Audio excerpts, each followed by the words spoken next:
6 minutes. ये कितने बच्चों ने किया? ऐसा कितने बच्चों का आंसर आया है? खाली वो हाथ ऊपर रखो जिनके दोनों आंसर ये आए। क्वेश्चन नंबर 2 का 10 सेंटीमीटर पर सेकेंड, और हाँ, और दूसरा क्वेश्चन नंबर 4 का 6 मिनट्स। शाबाश भाई, बहुत अच्छे बच्चे हैं।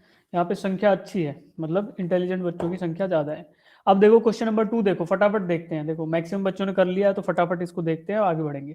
A body covers 200 centimetre in the first 2 seconds and 220 centimetre in next 4 second.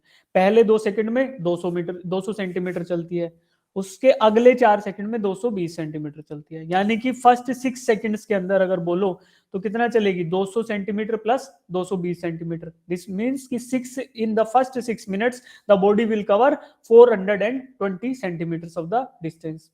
अब अज्यूमिंग कांस्टेंट एक्सेलरेशन, एक्सेलरेशन को आपको कांस्टेंट अज्यूम करना है through out the motion. What is the velocity of the body at the end of 7 seconds? जब t equal to 7 second हो जाएगा तो आपको क्या निकालना है? वेलोसिटी। कैसे निकालोगे? पहली इक्वेशन देखो, s equal to u t plus half a t square. ये हमने देखी है, इक्वेशन हम देख चुके हैं, s equal to u t plus half a t square.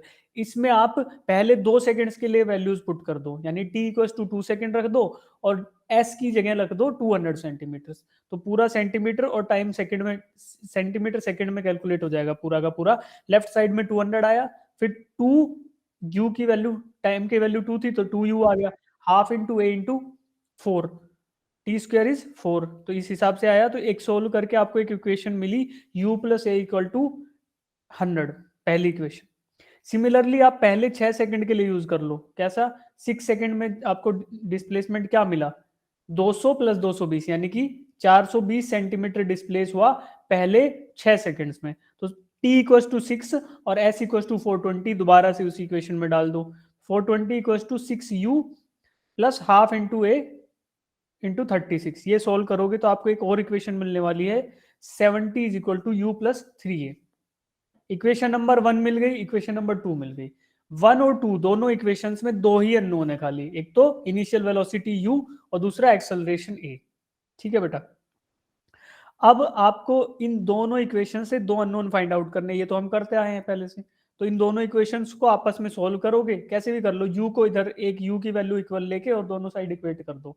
पहली इक्वेशन से आपको क्या मिलेगा? u इक्वल टू 100 माइनस ए, और दूसरी इक्वेशन से मिलेगा u equal to 70 minus 3a। दोनों को इक्वेट कर दो तो आपको मिल जाएगी एक्सेलरेशन a की वैल्यू, जो आने वाली है -15 सेंटीमीटर पर सेकेंड स्क्वायर।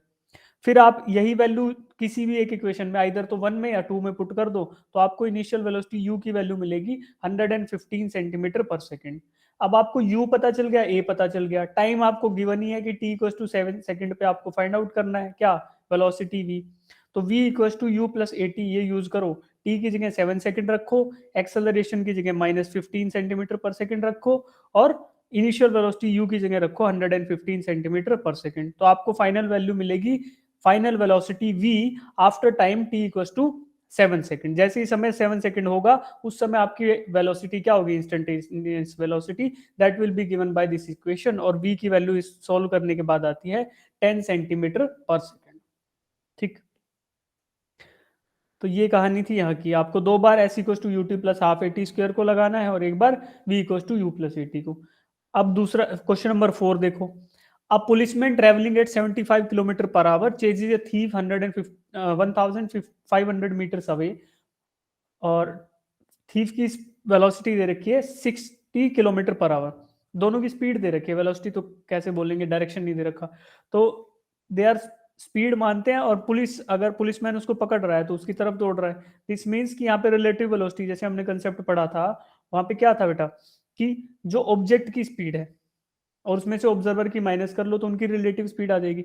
अब यहाँ पे चोर आगे भाग रहा है 60 किलोमीटर प्रति घंटा की रफ्तार से, उसके पीछे पीछे पुलिस वाला, उसको तेज दौड़ना पड़ेगा as compared to thief, to catch the thief. तो क्या करेंगे, यहाँ पे पुलिस वाला दौड़ रहा है 75 किलोमीटर पर आवर से, तो इनकी रिलेटिव स्पीड क्या आ गई, यानी कि आप कितनी गति से उसको कैच कर रहा है, that is 75 minus 60, 75 minus 60 kilometre per hour. तो 15 किलोमीटर प्रति घंटा की रफ्तार से उन दोनों के बीच की दूरी कम हो रही है। पुलिस और चोर के बीच की दूरी 15 किलोमीटर प्रति घंटा से कम हो रही है।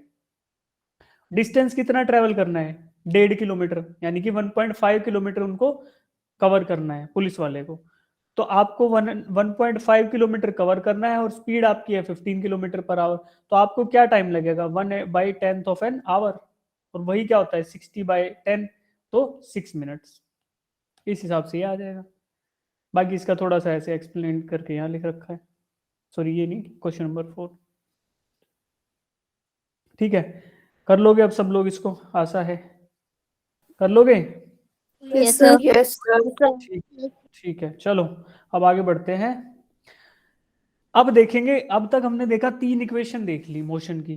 तो इक्वेशन 3 थी, एक वेलोसिटी के टर्म्स में, एक डिस्प्लेसमेंट के टर्म में, और एक स्क्वायर ऑफ वेलोसिटीज के डिफरेंस के टर्म्स में।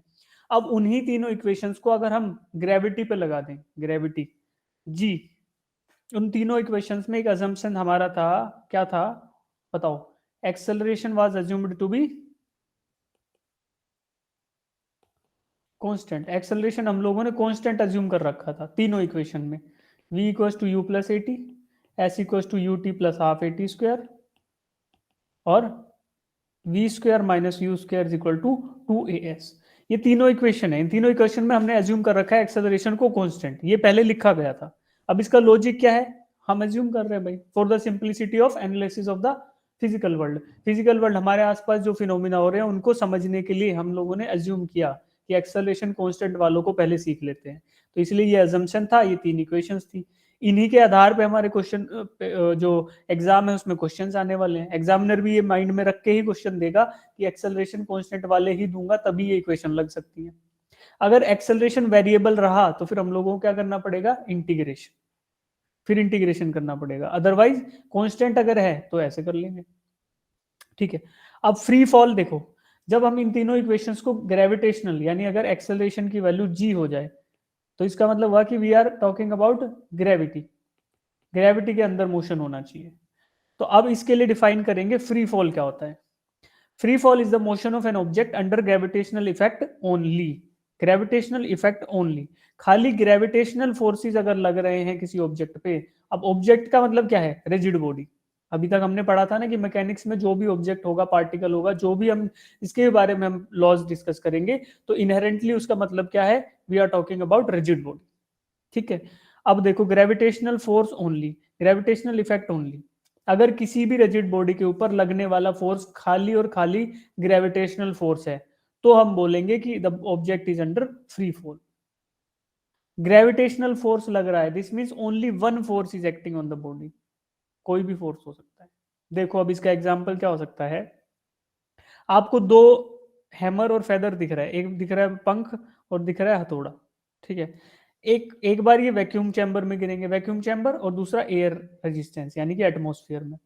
वैक्यूम चैम्बर का मतलब क्या है कि there is absence of air, यहाँ पे कोई एयर नहीं है प्रेजेंट, यहाँ पे कोई भी पार्टिकल्स नहीं है, ना कोई एटम्स है ना कोई मोलिक्यूल्स है किसी भी फ्लूइड के।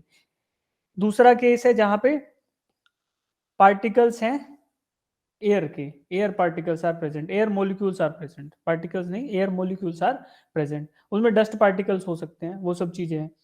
तो जब ये एयर रेजिस्टेंस में गिरेंगे और एक बार वैक्यूम चैम्बर में गिरेंगे तो इनको देखो एक बार कैसे गिरने वाले हैं। ठीक, पहले वाला वैक्यूम चैम्बर था उसमें दोनों के दोनों एक साथ गिरे विदाउट एनी डेविएशन, ऐसे कैसे। बट दूसरे में जब एयर रेजिस्टेंस था तो पंख जो है वो झूलता हुआ आ रहा है, ठीक है, गिर रहा है। अब इसको पंख ही इमेजिन कर लो, यहाँ पे कुछ एनिमेशन का ग्लिच है तो ये ऐसे हिलता हुआ, हिलता डुलता पंख आता है। हम लोगों ने सबने देखा है रियल लाइफ में कि पंख कैसे टूट के गिरता है। अब जब एयर का प्रेजेंस है तो ऐसे लहराता हुआ नीचे आएगा वो। This means there is some other force acting. इन दोनों पे ग्रेविटी तो लग ही रही है, ग्रेविटी तो डाउनवर्ड लग रही थी, यहाँ भी ग्रेविटी डाउनवर्ड लग रही थी। बट जब when it was present in air resistance या ये एटमॉस्फेयर में प्रेजेंट था तो gravity was acting in the downward direction, इसलिए वो गिर रहा है। But there was some other force जो इसको ऐसे लहरा रहा था, there was some other force, तो उसको हम बोल सकते हैं क्या, air resistance. Air resistance, air क्या कर रहा है जब ये गिर रहा है तो उसके गिरने पर रेजिस्टेंस इंपोज कर रहा है एयर, तो उसी को मैं बोल रहा हूं कि that is called as air resistance. तो दो फोर्स हो गए ना उस केस में, एक तो ग्रेविटी और दूसरा एयर रेजिस्टेंस। तो इनमें मैं फ्री फॉल किस कंडीशन को बोलूंगा, फर्स्ट वाली को या दूसरे वाली को। पहली बात ये है ना कि मोशन के ड्यूरिंग सिर्फ और सिर्फ अगर ग्रेविटी लग रही है तो बोलेंगे फ्री फॉल है। तो पहला केस हो गया ना भाई, फर्स्ट केस हो गया जब चैम्बर है, वैक्यूम चैम्बर, यहाँ पे वन, केस वन लिखा हुआ है ना मैंने इधर, तो केस वन हो गया। This means we are talking about free fall. तो वैक्यूम चैम्बर में जब गिर रहा है तभी इसको बोलते हैं कि ये फ्री फॉल है। दूसरा केस हो सकता है ये एयर रेजिस्टेंस वाला, तो यहाँ पे फ्री फॉल है या नहीं है? नहीं है। नहीं नहीं है। है। नहीं है। क्यों नहीं है? देखो, गिर तो ये रहा है सिर्फ ग्रेविटी में, बट हम फ्री फॉल इसलिए नहीं बोल रहे इसको क्योंकि यहाँ पे एयर रेजिस्टेंस भी एक्ट कर रहा है, और एयर रेजिस्टेंस का हमने यहाँ पे अकाउंट नहीं किया इन तीनों इक्वेशन में। यहाँ पे सिर्फ हम एक फोर्स को अकाउंट कर रहे हैं जो ग्रेविटी। ठीक है, तो अब देखो, बस ये देख लो कि अगर ग्रेविटी लग रही है तो हम उसको फ्री फॉल बोल रहे हैं, और अगर फ्री फॉल है तो हम ये इनको इक्वेशंस को यूज कर सकते हैं ग्रेविटी के लिए। तो देखो, when object is moving due to the motion of gravitational force, gravitational force के इफेक्ट की वजह से मोशन हो रहा है किसी भी रिजिड बॉडी में, तो हम इन तीन इक्वेशंस को जो हमने मैकेनिक्स की पढ़ी थी, v equals to u plus a t, s equals to u t plus half a t square, v square equal to u square plus two s, इन तीनों इक्वेशंस को हम ग्रेविटी के टर्म्स में लिख सकते हैं। कैसे लिखेंगे? एक्सेलरेशन ए की जगह जी वैल्यू पुट कर दो। जी क्या है? Acceleration due to gravity. अब हमारा a is equal to G हो गया, यानी कि हमने एक्सेलरेशन a की जगह g को पुट कर दिया, तो in that case we are assured कि यार इनको हम, इन इक्वेशंस को we can use safely in the gravitation. तो a की जगह g पुट किया फर्स्ट इक्वेशन में, तो आपको मिली v equal to u plus g t. V क्या है? Final velocity, u initial velocity, g acceleration due to gravity, और t टाइम। सब चीजें वही है, बस एक्सेलरेशन की जगह g पुट कर दिया। सेकंड देखो, s equal to u t plus half a t square, इसमें s था जब हम मोशन कर रहे थे रेक्टिलिनियर मोशन स्ट्रेट लाइन में, तो डिस्प्लेसमेंट क्या था? किसी भी एक डायरेक्शन में डिस्प्लेसमेंट था। बट ग्रेविटी क्या होती है? हमेशा वर्टिकल डायरेक्शन में एक्ट करती है।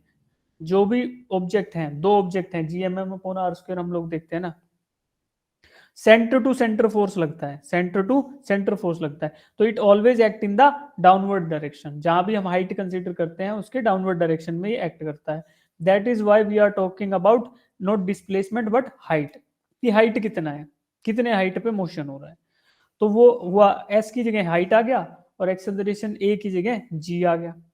ये सब चीजें पुट कर दी, फिर बचा तीसरा इक्वेशन, वहां पे एक्सेलरेशन की जगह जी रख दो, एस की जगह एच रख दो, तो v square is equal to u square plus two g h. ये सबको पता है, इक्वेशन है सेम, यही इक्वेशन आप यूज कर सकते हो, वही उनको थोड़ा बदल के लिख दिया राइट साइड में, तो ये हो गई आपकी। अब एक बार साइन कन्वेंशन और देखो, जैसा हम पहले यूज कर रहे थे सिमिलर वैसा ही टाइप का साइन कन्वेंशन रहने वाला है। जिस डायरेक्शन में आपने पोजीशन को पॉजिटिव अज्यूम कर लिया, जिस डायरेक्शन में पोजीशन को या डिस्प्लेसमेंट को आपने पॉजिटिव अज्यूम कर लिया, उसी डायरेक्शन में वेलोसिटी पॉजिटिव रहेगा और उसी डायरेक्शन में एक्सेलरेशन पॉजिटिव रहेगा। एक्सेलरेशन की value perpendicular to that direction, velocity जहां चेंज होती है उसके परपेंडिकुलर में एक्सेलरेशन रहता है। तो आप वेलोसिटी अगर उसी दिशा में चेंज हो रही है जिस दिशा में आपने पोजीशन को पॉजिटिव लिया है, तो बोलेंगे कि एक्सेलरेशन भी पॉजिटिव है। यही हमारा सिंपल सा साइन कन्वेंशन है। अब जो इक्वेशन, ये तीन इक्वेशन है, हम लोग बार बार इनको देख चुके, इन्हीं को यूज करते हुए एक बार आप ये क्वेश्चन सॉल्व करो मेरे लिए। डिस्प्ले पे आपको दिख रहा है, सॉल्व करो इसको।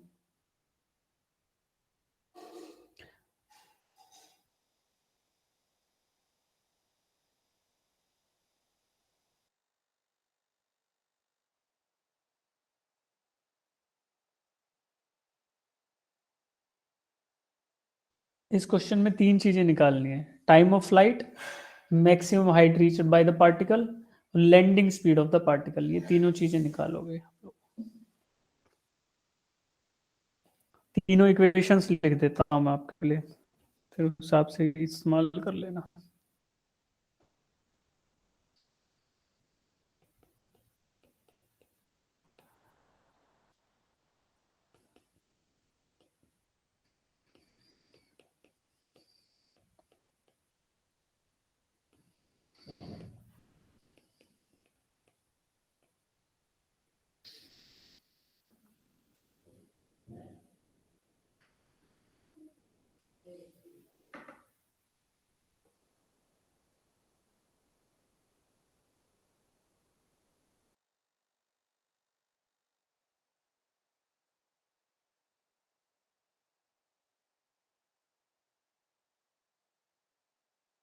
ए particle is thrown up with velocity 30 metre पर सेकंड। एक पार्टिकल को 30 मीटर प्रति सेकंड की रफ्तार से ऊपर फेंका गया।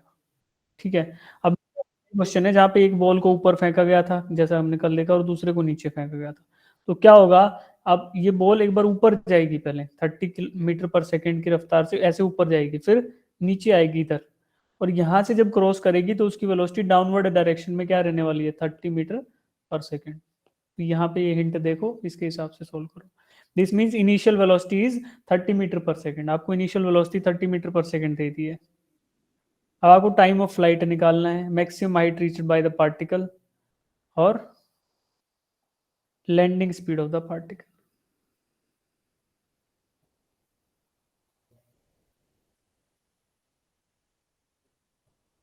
इनिशियल वेलोसिटी 30 मीटर है, ऊपर फेंकोगे पहले ऊपर जाएगी, फिर ऊपर जाके यहाँ नीचे गिर जाएगी इस ग्राउंड पे, ये ग्राउंड है। तो टाइम कितना लगेगा यहाँ से ऊपर जाना और फिर नीचे आना? एक तो ये मैक्सिमम हाइट निकालो, पहले मैक्सिमम हाइट ही निकलेगी शायद इसमें, फिर टाइम निकलेगा। Landing speed of the particle, नीचे गिरते टाइम क्या स्पीड रहेगी? तो सीधा सीधा ही है शायद, लैंडिंग स्पीड निकालना था। जी की वैल्यू 10 मीटर पर सेकंड एज्यूम करने हैं।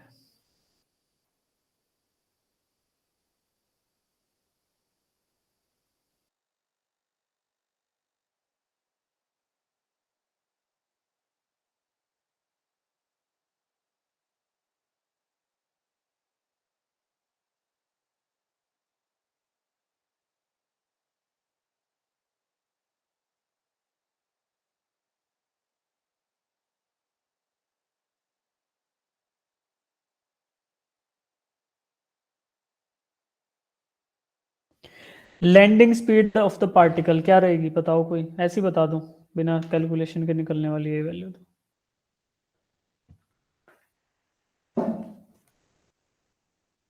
सुन पा रहे हो?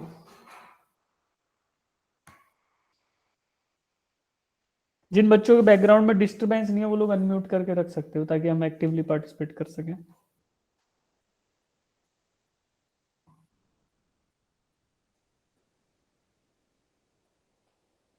चलो कर लो तुम लोग, 1 मिनट, 2 मिनट का टाइम और दे रहा हूँ। जो भी आप में इनमें से कोई भी वैल्यू निकल जाए, टाइम निकल जाए, हाइट निकल जाए, लैंडिंग स्पीड निकल जाए, तो हैंड रेज कर लेना। एक पार्टिकल है जिसको 30, पार्टिकल बोल लो या बॉल बोल लो, कोई दिक्कत नहीं है, सेंटर ऑफ मास के ऊपर कैलकुलेट कर सकते हैं ना हम लोग। उसको 30 मीटर प्रति सेकंड की रफ्तार से ऊपर फेंका गया। ठीक। अब I have to find time of flight, कि टोटल उसमें कितना टाइम लगेगा। जब फ्लाइट का मतलब क्या है? जब तक वो हवा में रहेगी, ऐसे जाएगी ऊपर ये बॉल या पार्टिकल ऐसे जाएगा फिर नीचे आएगा। तो जब ये पूरा मोशन होगा, ये इस दौरान में कितना टाइम लगने वाला है, उसी को बोलता हूँ टाइम ऑफ फ्लाइट। तो वो निकालना है हमें। दूसरा हाइट, कि कितनी ऊंचाई तक जाएगा, दिस हाइट, इस हाइट की वैल्यू निकालनी है। और landing speed of the particle, जब ये ऊपर जाएगा, ऊपर तो पता है कि 0 हो जाएगा तभी डायरेक्शन चेंज करेगा, बट फिर नीचे गिरेगा तो यहाँ गिरते टाइम उसकी क्या वेलोसिटी रहेगी वो बतानी है। जी की वैल्यू ये अज्यूम करो, ये 3 इक्वेशंस है, जैसे मर्जी इस्तेमाल करो, कोई रिस्ट्रिक्शन नहीं है इन पे। तो आपको एच निकालना है, टी निकालना है और वी निकालना है। ठीक है। आपको यू दिया गया है, यू इज 30 मीटर पर सेकेंड। देख लो अब कैसे निकलेगा।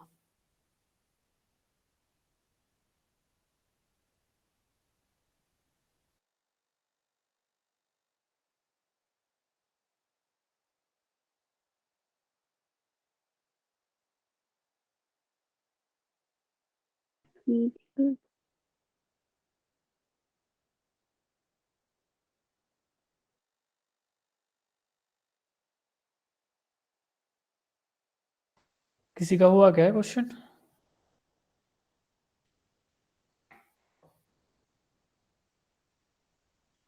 देखो बेटा, मैं दिखाता हूँ ये वाला क्वेश्चन करके, फिर आप लोग नेक्स्ट करना, है ना? काफी टाइम हो गया इसके लिए। कुछ कर पाए? कुछ भी नहीं कर पाए? थोड़ा बहुत कुछ कर पाए हो? देखो, ऐसे जाएगा ऊपर फिर नीचे गिर जाएगा। मोशन कैसा है? पहले ऊपर गया, फिर नीचे आया। तो जब ये जितना भी ऊपर जाएगा, उस हाइट को मैंने बोल दिया एच, यहां तक गया था, इसकी हाइट मैंने बोल दी h हाइट तक गया, ठीक। अब इसी का कैलकुलेशन करेंगे। आपको एक्सेलरेशन क्या दिया, मान लो मैं ऊपर जाते टाइम इसके अपवर्ड मोशन को पॉजिटिव मान लेता हूँ, ठीक है। तो फिर मेरी एक्सेलरेशन की वैल्यू क्या आएगी, वेलोसिटी के अपोजिट डायरेक्शन में एक्ट कर रहा है, दिस मीन्स नेगेटिव वैल्यू ले लेंगे, डाउनवर्ड है ना तो नेगेटिव ले लेंगे। u क्या है 30 मीटर पर सेकेंड, तो ऊपर जा रहा था इनिशियली 30 मीटर पर सेकेंड से अपवर्ड डायरेक्शन में, तो उसको मैंने पॉजिटिव 30 मीटर पर सेकेंड ले लिया। और फाइनल वेलोसिटी v ये अपवर्ड मोशन के लिए है, जब ऊपर जा रहा है। तो सबसे टॉप मोस्ट पॉइंट पे जब ये चला गया तो उसकी वेलोसिटी क्या हो जाएगी, जीरो। भाई जीरो हो जाएगी तभी तो ये रुकेगी, फिर नीचे आएगी। जीरो वेलोसिटी का मतलब क्या हुआ, अपवर्ड मोशन था, ऐसे जा रही थी, फिर रुक गई। तो इस पॉइंट पे, जब टॉप मोस्ट पॉइंट पे है, at this point its velocity is going to be zero. तो असेंट, असेंट मतलब उठते टाइम, जब ये बॉल या पार्टिकल ऊपर जा रहा था, तो ड्यूरिंग दैट मोशन अगर हम कैलकुलेट करने लगे तो that is called edge for ascent. तो this is the first case. दूसरा डिसेंट केस होगा, जब ये ऊपर से टॉप मोस्ट पोजीशन से नीचे गिरेगी। तो पहले असेंट के मोशन में हम लोग लगा देते हैं v equal to u plus a t. V मुझे पता है कि final velocity is going to be zero, तभी तो वो टॉप मोस्ट हाइट पे रहेगी। तो u v equal to u plus a t लगाया, तो यहाँ पे u की वैल्यू 30 दे रखी थी मैंने क्वेश्चन में। एक्सेलरेशन इज 10 मीटर पर second, but it is acting in the opposite direction. ये रिटार्डिंग मोशन प्रोड्यूस कर रहा है किसमें, वेलोसिटी में। जब ऊपर जा रहा है वेलोसिटी u से 30 मीटर पर सेकंड से, तो उसको स्लो डाउन कर रही है ये एक्सेलरेशन। 10 मीटर पर सेकंड की जो एक्सेलरेशन गिवन है उसको स्लो डाउन कर रही है, धीरे धीरे धीरे धीरे उसकी वेलोसिटी जीरो हो गई। धीरे धीरे धीरे धीरे इस पार्टिकल की वेलोसिटी जब ये टॉप मोस्ट पॉइंट पे आया तो जीरो हो गई। तो during this motion acceleration is considered to be negative, तो वो -10 लिया। और टी ए असेंड का टाइम, कि ऊपर जाते हुए कितना टाइम लगा, वही मैंने ले लिया कि टी ए। अब इसको सॉल्व करेंगे तो टाइम ऑफ एसेंट आ गया 3 सेकेंड्स। टाइम ऑफ एसेंट आ गया 3 सेकेंड्स। इसके बाद देखो डिसेंट में क्या आएगा, क्योंकि ये दोनों के दोनों सेम मोशन है भाई, एक तो 30 मीटर पर सेकंड से गया जीरो पे, और दूसरा जीरो से वापस आएगा उसी एक्सेलरेशन में। तो यहाँ टाइम बराबर होने वाला है एसेंट और टाइम ऑफ डिसेंट को। आप चाहे तो कैलकुलेट भी कर सकते हो। यहाँ पे क्या होगा, इस केस में u आ जाएगा 0 मीटर पर सेकंड, v आ जाएगा, ये आपको निकालना पड़ेगा। v लॉजिक से आपको पता पड़ रहा है कि 30 मीटर पर सेकंड रहने वाला है, और एक्सेलरेशन पॉजिटिव रहेगा 10 मीटर पर सेकंड। इन सबको वैल्यूज को पुट करोगे तो टाइम ऑफ डिसेंट यानी टीडी वो भी आएगा 3 सेकेंड्स। दोनों को ऐड करोगे तो टोटल टाइम ऑफ फ्लाइट, यानी कि कितनी देर ये बॉल या पार्टिकल हवा में रहा, वो आप कैलकुलेट करोगे तो that is going to be t equals to 6 seconds. Sir repeat करना, दोबारा रिपीट कर दूं? सिर्फ डिसेंट वाला। अच्छा डिसेंट वाला, देखो रिपीट क्या, मैं एक बार ऐसे ही बता देता हूँ। ये बात आपको पता है कि ऊपर जब ये टॉप मोस्ट पॉइंट पे रहेगी ये बॉल, तो आपका यहाँ पे वेलोसिटी जो है that is going to be zero. ये तो पता है ना भाई। देखो बॉल अगर ऊपर जा रही है तो एक पॉइंट ऐसा आएगा जहाँ पे हाइट मैक्सिमम रहेगी, तो वहां पे मैक्सिमम हाइट का मतलब यही है ना कि अब इससे और ऊपर नहीं जाएगी। तो this means eight this point upward direction में वेलोसिटी जीरो हो गई। ये समझ आया? अब आपको ये इनिशियल वेलोसिटी इस केस के लिए क्या होगी, दूसरा केस में डिसेंट मतलब गिरते हुए क्रम में जब ये नीचे आएगी तो वहां पे इनिशियल वेलोसिटी होगी जीरो, और फाइनल वेलोसिटी आप निकाल भी सकते हो। कैसे निकालोगे भाई, आपको एक्सेलरेशन तो दे रखा है 10 मीटर पर सेकंड स्क्वायर, ठीक है। लेकिन इसमें एक चीज ध्यान रखनी पड़ेगी कि आपको ये लॉजिक से पता चलेगा ना यार कि इसका रेसिप्रोकल मोशन है। जब आप ऊपर गए और नीचे आए, ऊपर गए थे और नीचे आओगे तो आपको वेलोसिटी निकालनी पड़ेगी। हाइट से मिल जाएगा यार, अगर हाइट से निकालोगे तो हाइट से भी पता चल जाएगा। यहाँ से आप हाइट निकाल लो और उस हाइट को कॉमन रख दो, तो v square minus u square equal to 2as, इससे निकाल सकते हो आप। तो आपको पता पड़ेगा कि फाइनल वेलोसिटी v जो है वो भी आएगी 30 मीटर पर सेकेंड। अदरवाइज आप लॉजिक से भी पता कर सकते हो कि ये कल तो बताया था मैंने आपको कि जिस वेलोसिटी से बॉल ऊपर जाएगी उसी से जब ये इसी जहां से फेंकी गई थी उस पॉइंट को क्रॉस करेगी तो उसकी वेलोसिटी वही रहेगी जिससे आपने उसको ऊपर फेंका था। जब एक्सेलरेशन एक बार है एक्सेलरेटिंग मोशन पॉजिटिव, और दूसरे पहले केस में असेंड के टाइम पे वो रिटार्डिंग था, तो बाय लॉजिक सिंपल लॉजिक ये है ना कि यार ये यहाँ पे आएगी तो 30 मीटर पर सेकेंड रहेगी। ये तो डायरेक्ट लॉजिक से आ गया। अगर नहीं करना तो आप ये वैल्यू यहाँ पे वैल्यूज पुट कर लो, आ जाएगा आंसर।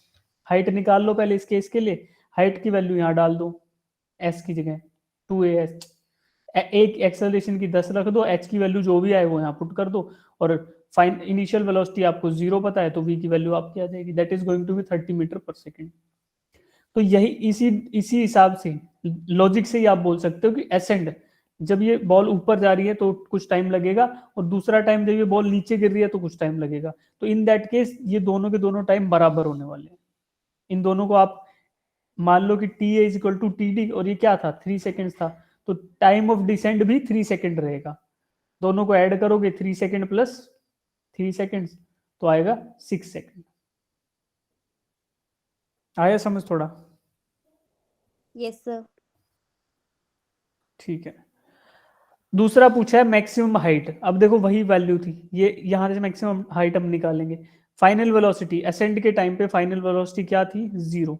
भाई टॉप मोस्ट पॉइंट पे गई तो 0 है, उसकी वैल्यू 0 रख दी मैंने। Time of sorry velocity, final velocity ascend motion के दौरान। इनिशियल वेलोसिटी 30 दे रखी थी। एक्सेलरेशन क्यों नेगेटिव था, इसलिए -10 रख दिया। 2 को एज इट इज रख दिया। एस जो मुझे है वो निकालना है, एस या फिर हाइट बोल लो, 2ah था ना। तो इसके इस इक्वेशन में वैल्यू पुट करने के बाद आपको एस इक्वल टू 45 मीटर आ गया। अब 45 मीटर आपको मिल गया क्या, कि टोटल ऊंचाई, जितनी ऊंचाई तक ये जाएगी वो है 45 मीटर। अगर इसको 30 मीटर पर सेकंड की रफ्तार से फेंका जाए तो ये 45 मीटर की ऊंचाई को अटेन करेगी। ठीक है। अब आप देखो, इस यहाँ से आप पूछ रहे थे ना कि ये हाइट ये क्यों आएगी। देखो डिसेंट के टाइम पे यहाँ पे ड्रॉ कर लिया, टॉप मोस्ट पॉइंट पे वेलोसिटी जो थी that is going to be 0, और हमें फाइंड आउट करना है नीचे गिरेगी तो यहाँ पे क्या वेलोसिटी रहेगी। ठीक है। अब इस केस में आपको पता है कि हाइट जो है दैट इज 45 मीटर। भाई जितना 45 मीटर ऊपर जाएगी तो उतना ही नीचे गिरेगी, तो हाइट तो कांस्टेंट रहने वाली है। अब एक चीज हम निकाल चुके थे कि एक्सेलरेशन की वैल्यू हमें पता है, इनिशियल वेलोसिटी भी पता है। यहाँ पे इनिशियल वेलोसिटी यानी कि 0 है। हाइट इसको इसको ट्रेवल करना है 45 मीटर, और एक्सेलरेशन की वैल्यू है 10 मीटर पर सेकेंड। तो यहाँ से आप निकाल सकते हो किसकी वैल्यू निकालोगे, यहाँ से आप निकाल सकते हो टाइम की। तो v equal to u plus a t, यही इस्तेमाल करो तो टाइम आ जाएगा आपका डिसेंट का। वेलोसिटी है, फाइनल वेलोसिटी क्या है ये मुझे नहीं पता, कोई बात नहीं। इनिशियल वेलोसिटी पता है मुझे 0 है, लेकिन इससे नहीं निकलेगा, हमें हाइट पता है तो हाइट का इस्तेमाल करना पड़ेगा। तो कैसे करेंगे, v square minus u square is equal to 2ah या 2gh, है ना इसके इक्वेशन।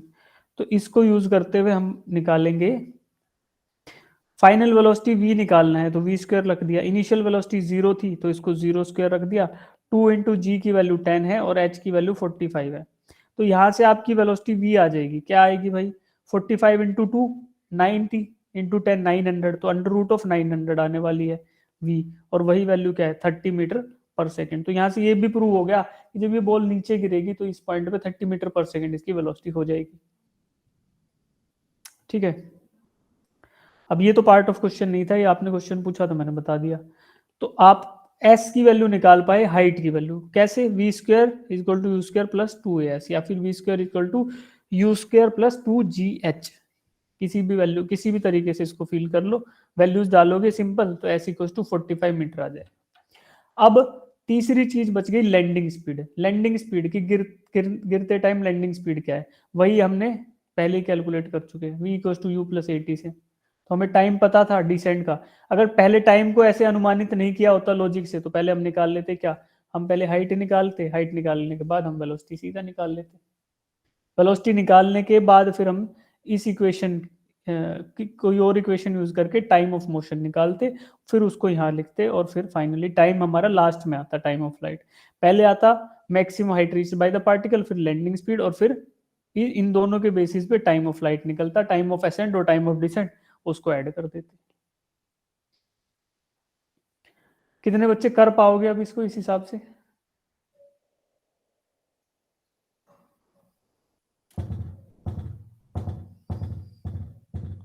ठीक है, तो एक बार ट्राई करना, अगर ना हो तो ये क्वेश्चन करना है, क्योंकि इसी के आगे जो है ना, इसी के आगे अगर हमारा, अभी देखो बेटा यहाँ पे सिर्फ एक ही कंपोनेंट था जिसको हम बोल रहे थे यू इक्वल्स टू 30 मीटर पर सेकेंड, और जो जो कहाँ था, केवल वर्टिकल डायरेक्शन में था।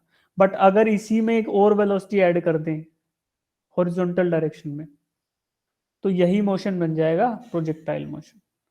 तो ये वाला क्वेश्चन आप लोग वेरी इंपॉर्टेंट है, इसको आप लोग करेंगे, सॉल्व करेंगे। जिनसे नहीं हुआ वो आफ्टर क्लास जरूर सॉल्व करेंगे, नहीं तो धुआं हो जाएगा फिर सिस्टम सारा। यहाँ देख नहीं पाओगे, फिर एक और वेलोसिटी का कंपोनेंट ऐड करेंगे जब 2D में जाने वाले हैं।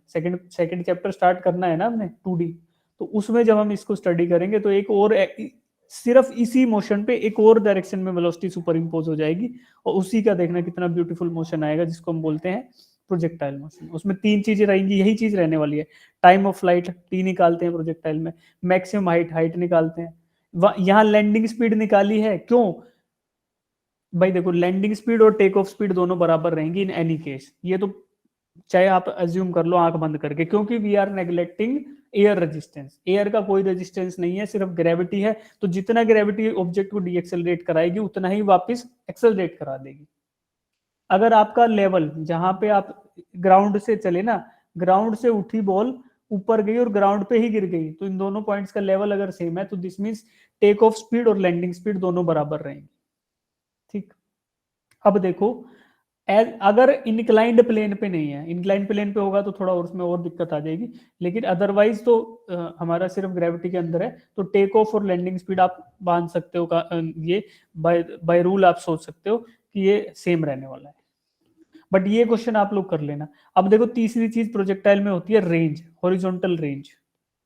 तो हॉरिजॉन्टल रेंज यहाँ पे क्या है भाई? जहां से उठी वहीं गिर गई, तो हॉरिजॉन्टल रेंज यहाँ 0 हो गई, तो इसलिए उसको पूछा नहीं गया। बट इसी में अगर हॉरिजॉन्टल डायरेक्शन में कोई वेलोसिटी रही होती तो ये जहां से उठती वहां नहीं गिरती, इस वेलोसिटी की वजह से कुछ उसमें हॉरिजॉन्टल फैक्टर और आता, तो जहां से बॉल उड़ी उससे थोड़ा आगे जाके गिरेगी, तो इसलिए वहां पे रेंज की डेरिवेशन और आ जाती है। दो चीजें तो सेम रहती है, टाइम ऑफ फ्लाइट और maximum height reached by the particle. तो इस क्वेश्चन को जरूर करेंगे, इंपॉर्टेंट है ये, अदरवाइज फिर वहां पे और दिक्कत आएगी। ठीक है, कितने बच्चे करके आओगे इसको कल क्लास में?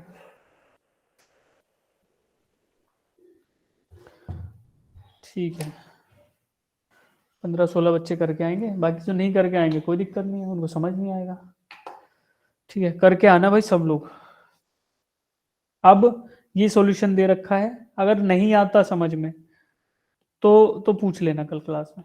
ठीक है, अब इसके बाद एक और क्वेश्चन करो, ये थोड़ा सा सिंपल है, ये वाला कर लो। ये क्वेश्चन करो, ये थोड़ा सा सिंपल है, उससे करो।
A ball is thrown upward from the top of a tower of height 60 metre.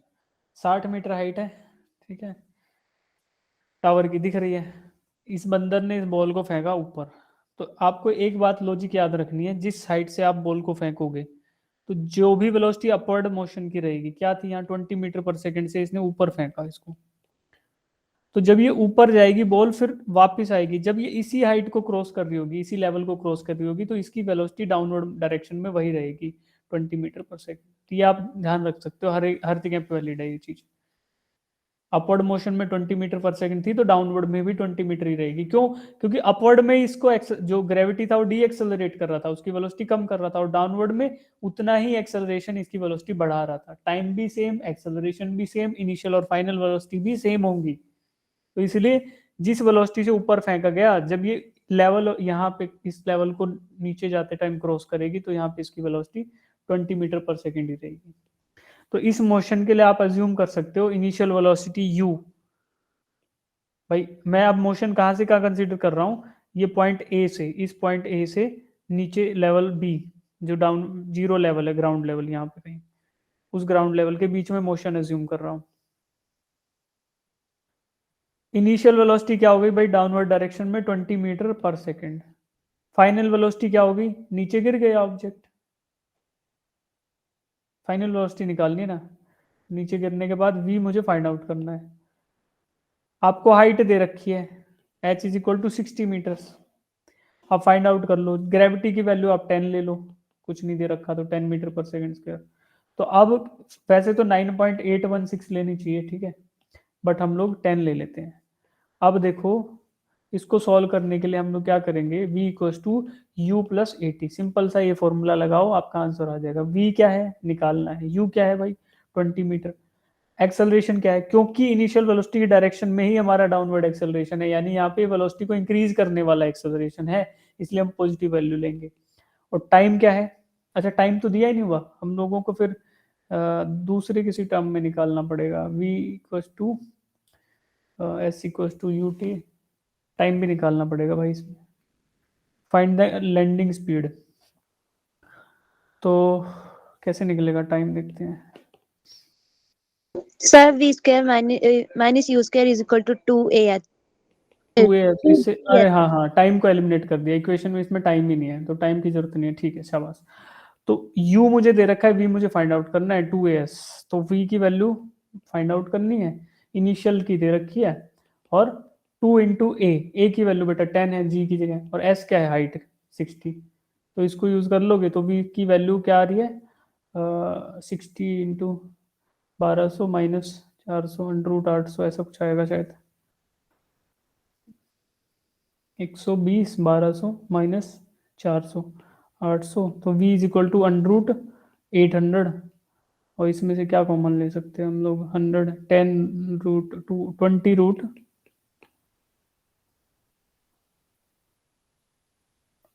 2 आया किसी का ये आंसर?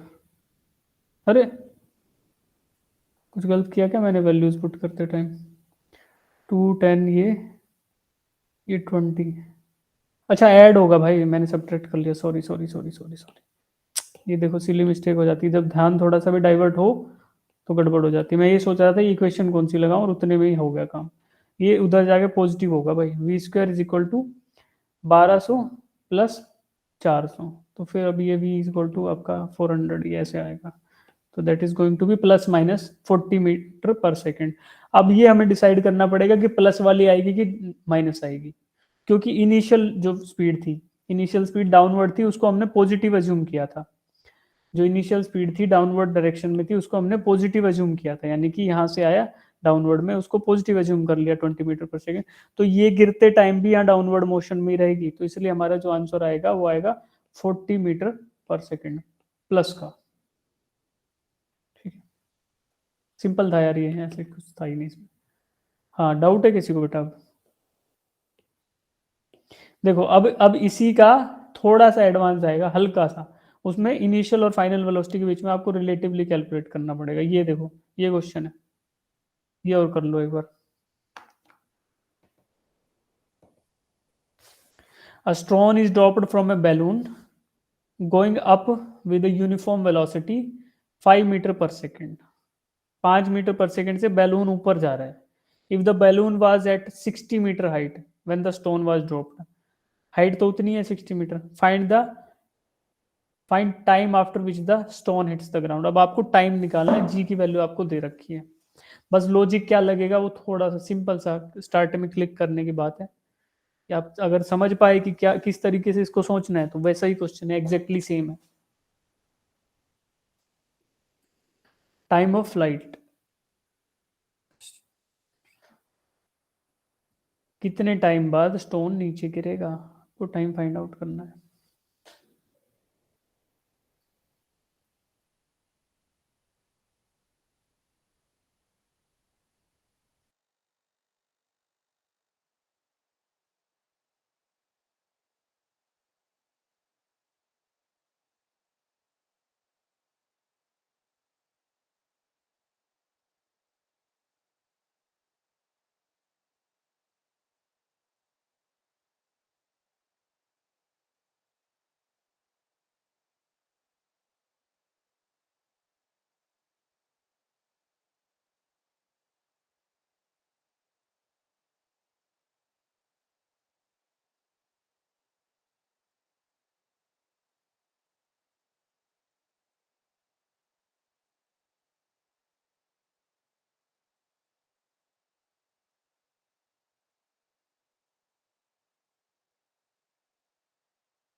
जब इनिशियली आपने स्टोन को फेंका 5 मीटर पर सेकंड, जब देखो यहाँ पे इनर्शिया की बात इमेजिन करो बेटा, मान लो मैं चलती हुई गाड़ी से इस बॉल को फेंकता हूँ, तो पहले ये बॉल जहाँ जिस डायरेक्शन में गाड़ी मूव करी उसी डायरेक्शन में मूव करेगी, इसी को बोलते हैं ना इनर्शिया, इनर्शिया ऑफ मोशन।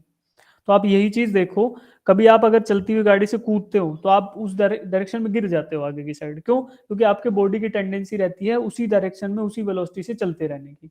तो यही है इनर्शिया। जब बैलून ऊपर जा रहा था 5 मीटर पर सेकंड से, तो इन्होंने यहाँ पे बैलून स्टोन को ड्रॉप किया गया, तो just after dropping the stone, ये स्टोन पहले 5 मीटर पर सेकंड की रफ्तार से ऊपर की साइड जाने की कोशिश करेगा, फिर ग्रेविटी उसको डीएक्सेलरेट कराएगी, फिर ये नीचे गिरेगा। तो देखो इसका मोशन कैसा रहेगा, इस बैलून का मोशन, अच्छा इधर एनिमेशन नहीं है, देखो ऐसा रहेगा कुछ। ये रेड कलर का आपको डॉट दिख रहा है, ये रहा बैलून में जो सॉरी स्टोन है। स्टोन पहले ऊपर जाएगा यू वेलोसिटी से, यू की वैल्यू क्या है 5 मीटर पर सेकंड, क्यों? क्योंकि इनर्शिया है, इनर्शिया, ये अपनी वेलोसिटी चेंज नहीं करना चाहता, बट वेलोसिटी इसकी वेलोसिटी जो ग्रेविटी है वो इसकी वेलोसिटी को चेंज कराना चाहेगी। तो यू पहले ऊपर जाएगा फिर ये नीचे आएगा। तो देखो अब ये टोटल जो टाइम लगा ये आपको कैलकुलेट करना है। किसी का आंसर आया? पहले आंसर बताओ फिर देखते हैं। Sir 80 metre. अरे टाइम निकालना था, फाइंड द टाइम, मीटर में कैसे आएगा? टाइम आया किसी का? साहस हमारा आया बेटा आपका? सर 4 आया। 4 सेकेंड्स, ठीक। देखो अब ध्यान से देख लो, 4 सेकेंड से सही है तुम्हारा। अब हम लोग क्या देख रहे हैं, when the जब ये बॉडी डिटैच, मैंने लिख भी दिया है, when a body detaches itself from the system it retains the velocity by virtue of inertia of motion। inertia of rest और मोशन था मतलब वो उसी दिशा में उसी वेलोसिटी से चलता रहना चाहती है, उसी को बोलते हैं inertia of motion। तो inertia of motion की वजह से वो वही वेलोसिटी मेंटेन करेगी। Choosing the origin at the point of detachment, जहां पे डिटैच हुआ उस पॉइंट को मैंने ओरिजिन मान लिया। अब इसके हिसाब से देखो, अपवर्ड डायरेक्शन को पॉजिटिव मान लिया। ये पूरा सही तरीका है लिखने का। जहां डिटैच हुआ उसको ओरिजिन माना, पहले ओरिजिन स्पेसिफाई करो, फिर डायरेक्शन पॉजिटिव डायरेक्शन स्पेसिफाई करो कि हमने अपवर्ड डायरेक्शन को पॉजिटिव मान लिया। अब ये एग्जाम में लिखने की जरूरत नहीं है, दिमाग में जैसे आप एक बच्चे ने निकाला ये आंसर t=4 सेकंड, तो उन्होंने ये चीजें एज्यूम कर ली होंगी, बैक ऑफ द माइंड चल रही होंगी कि हाँ यार ये पॉजिटिव है तो उल्टा नेगेटिव जाएगा, ठीक है।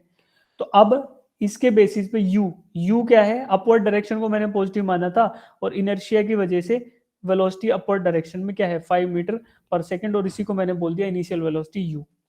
अपवर्ड डायरेक्शन पॉजिटिव थी तो इनिशियली ये भी अपवर्ड में है तो इसलिए +5 मीटर पर सेकेंड आ गया। एक्सेलरेशन क्योंकि मेरी अज्यूम्ड पॉजिटिव डायरेक्शन के अपोजिट एक्ट कर रहा है डाउनवर्ड में, तो दिस मीन्स वहां पे मैं -10 मीटर पर सेकेंड ले लूंगा, पर सेकेंड स्क्वायर। क्यों? क्योंकि क्वेश्चन में दिया भी गया है कि आप 10 ले लो, शायद नहीं दिया, हाँ ये दिया हुआ।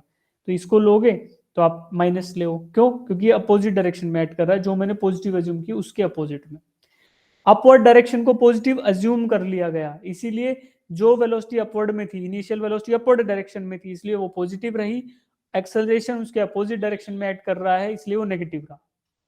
ठीक है, डिस्टेंस इसको कितना कवर करना है इस वेलोसिटी से? 60 मीटर्स, बट कहाँ? डाउनवर्ड डायरेक्शन में, तो उसको -60 ले लिया। ये वैल्यूज आप क्वेश्चन में डाल दो तो आपको मिलेगा टाइम की वैल्यू 4 सेकेंड्स।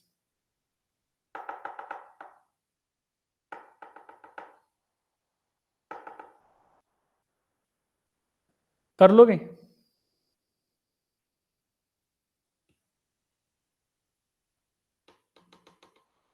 चलो यहां से देख के करना, जरूर इसको भी अटेम्प्ट करना, ये भी इस्तेमाल होगा मोशन इन 2D में, इसी का एक्सटेंशन। ठीक है, अब एक क्वेश्चन और कर लो, ये वाला अटेम्प्ट कर लो, फिर कल कराएंगे। अगर इनमें डाउट आए किसी बच्चे को तो कल मेरे को क्लास में याद दिलाना, मैं स्टार्टिंग में फिर से समझा दूंगा। ये क्वेश्चन और ट्राई करो।